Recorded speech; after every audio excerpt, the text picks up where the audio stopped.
Teka, alam ko kung bakit ka nandito. Gusto mo ng motor na maidadaan mo sa mga expressways. Gusto mo ng motor na macho ang itsura at hindi ganon kasakit sa bulsa. Gusto mo ng motor na ang sarap-sarap sa tenga lalo na kapag pinaandar mo na. Bukod sa kapitbahay mo, sino ba naman ang may ayaw sa mga inline 4, diba? What is up mga cutie pies, Jao Moto here, at dahil halos araw-araw ang request nyo sa akin sa motor na to, eto na siya ngayon. Boys and girls, without further ado, the one and only inline 4 from Benelli, the Benelli TNT 600i.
Nakilala natin ang Italian-Chinese brand na Benelli dahil sa mga mid-size MCs na ino-offer nila. Ang dyan ang TRK 502 kung trip mo ng mga adventure, 502C naman kung mahilig ka sa mga cruisers, Leoncino 500 naman kung gusto mo ng mga scrambler, pero kung naked inline 4 ang habol mo, dyan ngayon papasok ang TNT 600i. Maganda ba ang performance nito? Sulit ba ang presyo niya?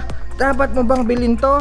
Aalamin natin lahat yan, so stick around until the end of this video. Gumagamit ang TNT 600i ng 600cc displacement, liquid cooled 4-stroke, 16 valves inline 4-cylinder, double overhead cam, 6-speed gearbox, fuel injected na may lakas na 80 horsepower at 11,500 rpm at may 54.6 Nm of torque at 10,500 rpm. Fuel tank capacity is 15 liters, may bigat na 223 kilograms at mapapasayo ang 600i for an SRP of 438,000 pesos.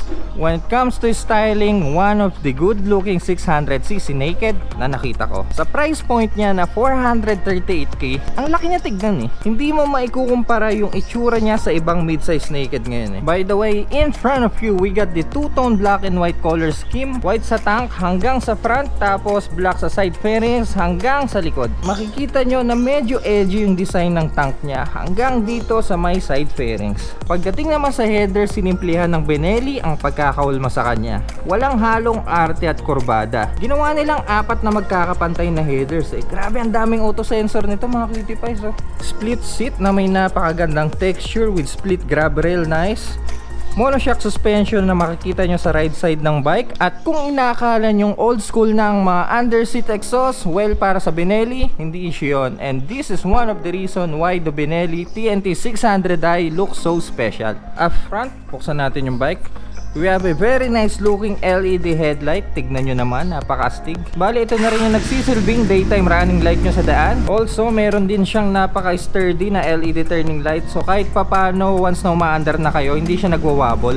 And of course, may napakagandang LED taillight. Grabe, one of the best looking puwet na nakita ko sa isang motor. Pagdating naman sa dash, gumagamit to ng napakakulay na TFT display. Buksan natin yung bike. Kung makikita nyo, may dagang tumatakbo. Ay sorry, Leon pala yun. At dito makikita natin yung tachometer, coolant temperature, gear indicator dito, clock, fuel indicator, speedometer. Tapos ano tong part na to? So bale, ito rin yung nagsisilbing tachometer, parang mirror ng tachometer niya sa taas. At dito sa baba makikita din natin yung total kilometer na tinakbo ng motor. At dito sa taas meron din siyang mga ibang indicators. Try ko buksan ulit yung bike para makita nyo. And makikita natin yung ABS indicator, coolant temperature or coolant indicator, malfunction indicator, check engine indicator, high beam indicator dito, at also yung mga turning indicators dito sa taas. Ayan o. Kung gusto nyong ibahin yung settings ng dash nyo, pindutin nyo lang tong enter button. Pupunta tayo sa interface na kung saan pwede nyong ibahin yung kulay ng background nyo. Pwedeng black or pwedeng white. Clock, brightness na pwede nyong i-adjust in 5 ways. Unit, pwede nyong i-adjust to miles per hour or kilometer per hour. Language at information. Ayan. To the right, makikita natin na may backlight yung mga switches niya. Parang RGB lang sa mga keyboard ng computer. At dito sa kanan, makikita natin yung kill switch, hazard switch dito, starter switch, at also adjustable na rin yung brake lever natin. To the left, makikita natin yung high beam, low beam, passing light. Ayan. Turning switch dito. And also busina. Clutch lever niya guys, hindi adjustable. Suspension natin sa front, may napakalaking 50mm inverted fork with side reflector. Braking natin sa harap, may dual 320mm floating disc with the radial mounted 4-piston calipers equipped with ABS harap at likod.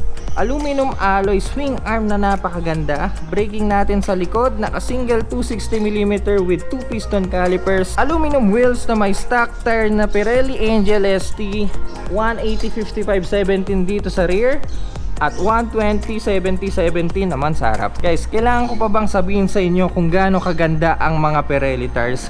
Fender natin sa likod, hindi ko alam kung may silbi ba to mga cutie pies.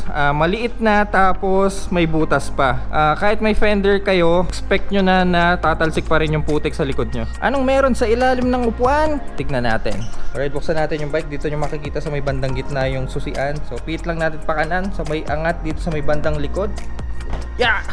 Ayan, kung mapapansin nyo, wala kayong malalagay dito sa part na to. Kung meron man, siguro mga coin purse tulad nito or CR, pero mga gloves, hindi nyo pwedeng ilagay dito. So expect nyo na wala kayong malalagay dito dahil na rin naka underseat exhaust kayo. Para naman mabuksan natin tong part na to, pull lang natin to, sabay angat.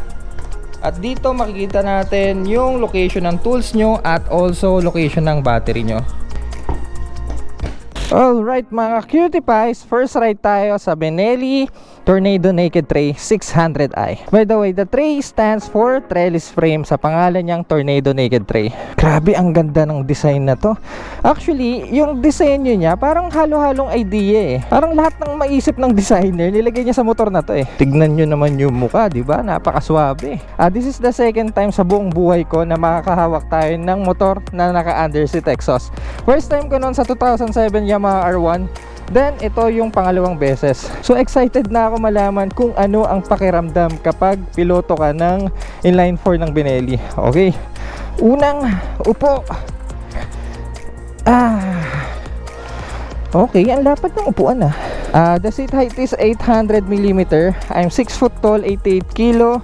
At ganito ang itsura ko kapag piloto ng Benelli 600i. Okay, start na natin. Tignan nyo naman kung gaano kaganda yung susi nya. Pang! Parang Swiss knife. Okay, lagay na natin. Tignan nyo naman, may napakagandang display. Clutch check, napakalambot. Hindi adjustable yung clutch lever natin, though adjustable naman yung front brake natin. So medyo malayo sa akin. Adjust natin to sa 3, sa 2, mas malapit. Ayan. Side mirror, hindi ako fan ng side mirror. Mukhang tenga ng elf. Kung meron man akong hindi nagustuhan sa motor na to, actually sa lahat ng Benelli, yun na yung quality ng mga switches nila. Parang low quality material na plastic yung ginamit. Anything else bago tayo umalis? Ano bang dapat alamin? Riding mode, sila naman tayong riding mode. Traction control, wala tayong traction control. ABS lagi naka-on. Kung mapapansin nyo, naka-ilaw yung check engine natin tsaka ABS indicator. Pero once na umandar na naman tayo, mawawala na tong dalawang to. Pag hindi nawala to habang umaandar na kayo, ibig sabihin may problema na sa motor nyo. Okay, tama na ang daldal. Pakinggan na natin yung inline 4. Excited na ako. Boom! Stock exhaust. Pero hindi tunog stock exhaust. Wow! Ganda ng tunog, grabe. Okay mga cutie pies, first gear. Lego. Hindi ko ina-expect na ganito kaganda yung pagka-inline 4 nito. Wow! Ang lambot ng mga gear shifting natin mga cutie pies. Parang gusto ko ng black background. Set natin sa black. Pwede ba iset to habang naandar? Hindi pwede iset kapag naandar. Okay, for safety purposes na rin siguro. Okay, riding position natin or riding posture natin. Attack position tayo mga cutie pies. Nakabend yung niko. Tapos medyo mababa yung handlebar, hindi tulad ng mga ibang naked na matataas. So kaya medyo naka-attack position tayo, naka-lean forward tayo. Kanan tayo dito. Seat comfort, medyo matigas. Pero in a way na hindi ka ganun mangangalay. I mean, hindi ganun kasakit sa puwet. Try natin kumorner dito onte. Woo! Yung shifting, sobrang lambot, medyo malalim lang. Medyo nangangapa pa tayo. Engine braking, sa tuwing mag-engine brake tayo, may magaspang akong feeling na nararamdaman sa may bandang harapan natin. Ayan o, may magaspang na feeling. Preno natin sa harap. Tingnan natin. Boom! Agad-agad eh. Kaliwa tayo dito.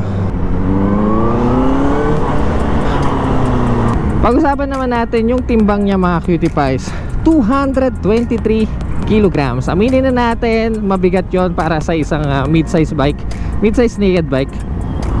Dahil kung tutusin, ang Kawasaki Z1000R, timbang nun, wet weight, pumapalo ng 221 kilograms. Ito, 600cc na inline 4, pumapalo ng 223 kilograms. So mas mabigat to ng 2 kilograms sa Kawasaki Z1000R. Do ganun pa man, hindi mo mararamdaman yung bigat niya once na umaandar na kayo. Ang gaan niya na dalhin.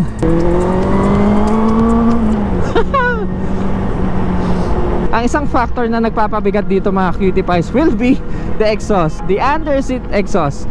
Kaya kung napapansin nyo mga cutie pies, karaniwan sa mga nilalabas na bagong motor ngayon, kung wala dito sa gilid naka underbelly exhaust, yan ay dahil para mapagaan nila yung motor nila. Kaya yung mga old school underseat exhaust, pinapalitan na nila eh. Kaya kung mapapansin nyo sa mga lumang Yamaha R1, lumang CBR 600, lumang Ducati or Triumph Daytona naka underseat exhaust, tapos wala na ngayon, yan ay para mas mapagaan nila yung motor nila. Pero ang ginawa ng Benelli, wala silang pakialam sa concept na yun. Actually hindi naman ganun kasama eh. In fact, ang ganda nga tignan eh.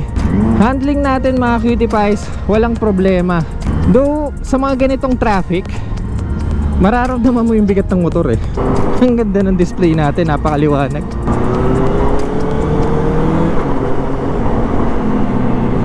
Ang ganda ng mga pasok ng gear shifting natin. When it comes to engine heat, kahit na-under tayo mga cutie pies, sobrang init niya. Actually, ikukumpara ko yung init niya sa mga KTM bikes. Ganun siya kainit. Sobrang init actually, nakakapaso dito sa binte. Ano pre? Lamig na to.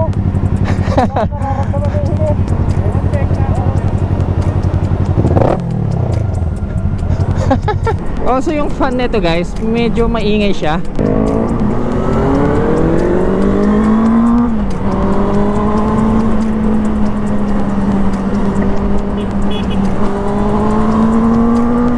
Ang isa pa sa nagustuhan ko sa 600i will be the tire. Pirelli Angel ST.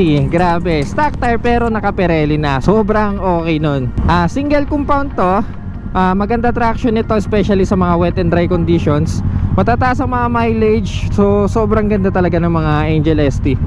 Pero syempre iba pa rin kapag sinabi nating Angel GT, kasi ang ST single compound lang, ang GT naman bi-compound.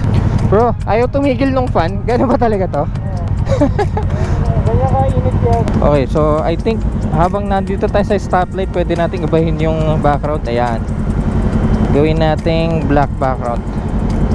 Naumay na ako sa white. Ayan, no, mas maganda tignan. Hindi man tayo naka-show off work tulad ng mga ibang naked ngayon, I guarantee you maganda yung suspension natin mga cutie pies. Hindi siya matagtag. Braking system natin mga cutie pies, sobrang snappy, sobrang responsive. Dahil nga naka dual disc tayo sa harap, 4 piston calipers, sobrang responsive. Ang ganda ng tunog. Paano pa kaya pag pinalitan ng muffler to, no? Magwawala tong motor na to. Downshifting in 4th gear, 3rd gear, 2nd gear. Walang problema. Grabe, screamer bike. When it comes to features, wala masyadong features to mga cutie pies. Ang meron lang dito, upside down fork or inverted fork, ABS, may napakagandang gulong, ano pa ba, TFT display, LED lights. So yun lang naman yung mga features niya. Wala tong ibang features like riding modes, traction control tulad ng mga ibang mid-size naked ngayon. Kahit simpleng sleeper clutch na madalas nating nakikita sa mga motor, wala siya nun. Ang isa sa mga pinakamurang inline 4 na mabibili niya ngayon will be the Kawasaki ZX25R na 250cc lang pero inline 4. Susunod na ay ito, galing from Benelli. At least mailalabas pasok mo pa sa mga expressways, di ba? Hindi tulad sa ZX25R na inline 4 pero ikaw yung pinakamabilis sa service road. Favorite place para matesting natin ang power ng motor na to. Try natin ang torque niya in second gear.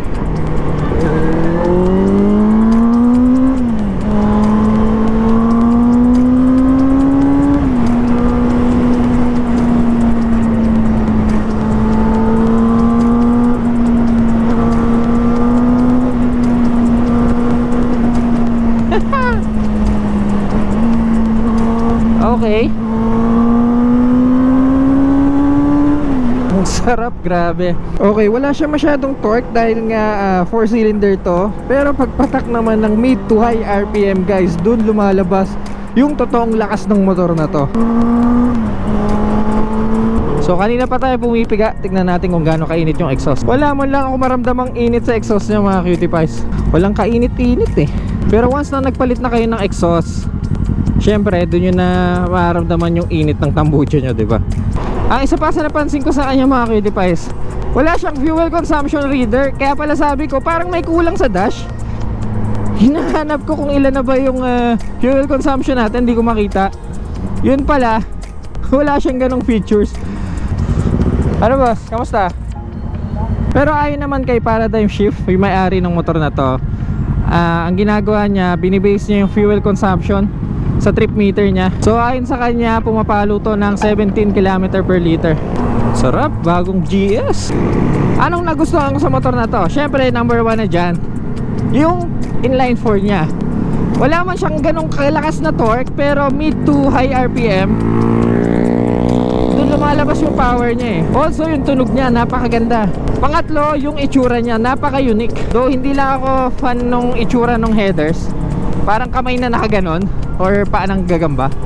Also handling, suspension tsaka braking natin, sobrang goods, sobrang okay sa akin yun. Ang isa pa sa nakikita kong problema pagdating sa mga Benelli bikes, yung mga service center nila, dahil nga kukunti yung mga branch nila, medyo limited lang din yung mga service center nila. Pero overall, 438,000 pesos, naka-inline 4 ka na. Saan ka pa, diba?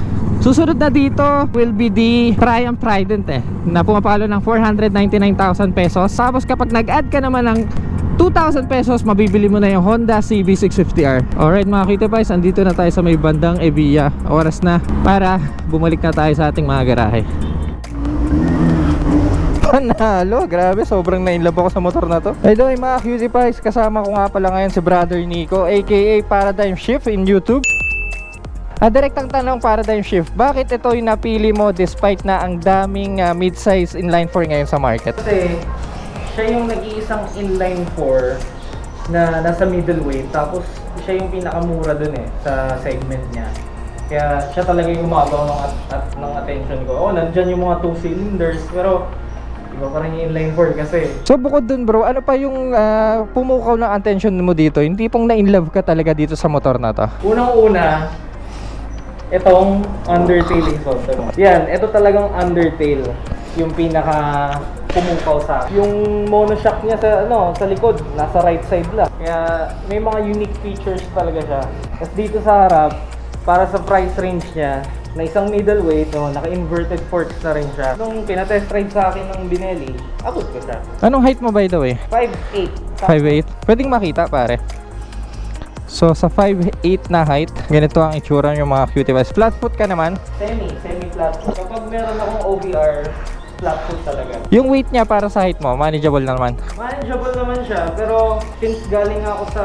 Ito yung first big bike ko kasi. Then galing tayo sa 100cc. Nagkaroon ako ng stage na kung saan kailangan ko munang masanay sa kanyang weight. So kumbaga, nag-adjust pa tayo ng siguro mga ilang weeks or month bago ako masanay sa kanya. So galing ka sa 100, talong ka sa 600, inline 4. Grabing lip mo, no? So anong advice mo sa mga taong galing tulad mo na galing sa 100cc tapos tatalon sa mga ganitong klaseng motor? Ang masasabi ko lang, dahil dito sa TNT 600i, isa siyang napaka-friendly na bike. Kaya kung halimbawa manggagaling ka sa 100, 125, 150, as long as you respect power, madadrive mo naman siya safely. Etong pinaka-inaabang na tanong ng lahat, ano ang mga issue na na-experience mo dito sa gano'ng katagal mo nasa itong motor na to? Nakuha ko siya ng December 2, so ano na ngayon, September 16. More than half a year. So sa ganong katagal of ownership, anong mga napansin mong medyo off dito sa motor na to? Hanggang ngayon, challenge pa rin yung kanyang weight. Talaga ako sanay sa init niya. Knowing na, syempre, inline 4, grabe, dito sa hita, talagang malulusaw yung legs mo. Pwede bang slip on to, pare? Pwede mong palitan yung mismong tip lang, yung mismong muffler. Tao dito, pag binunot mo siya, slip on na yun. Kino-consider kong palitan yung pipe, pero for now, ina-enjoy ko pa rin yung stock pipe. Sa rason na rin is, ayoko pang ma-void yung warranty. Sabi sa akin ni Kasa, na once na nagkaroon ng issue, and ang nag-cost is yung aftermarket pipe mo, hindi na siya covered. Pare, may YouTube channel ka nga pala, paring ano, no? Paradigm Shift. So, go and subscribe mga PewDiePie, diba? Sabihin ko na, sa 1-year ownership, mag-in-depth review tayo. Alright mga PewDiePies, bago natin tapusin tong video na to, alam nyo na ang susunod na mangyayari. Shoutout, Road Tech Vlog.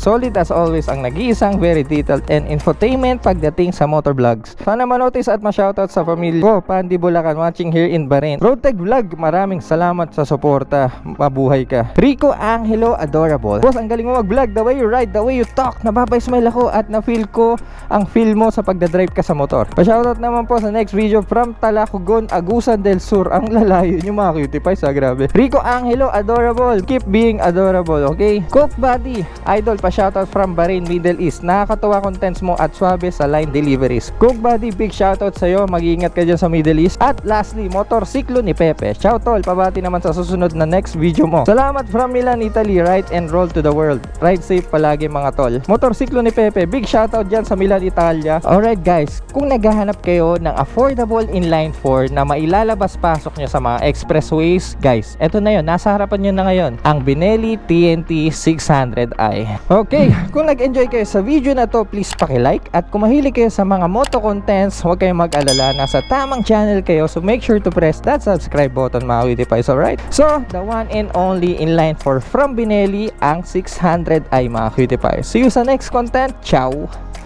Ganda, grabe.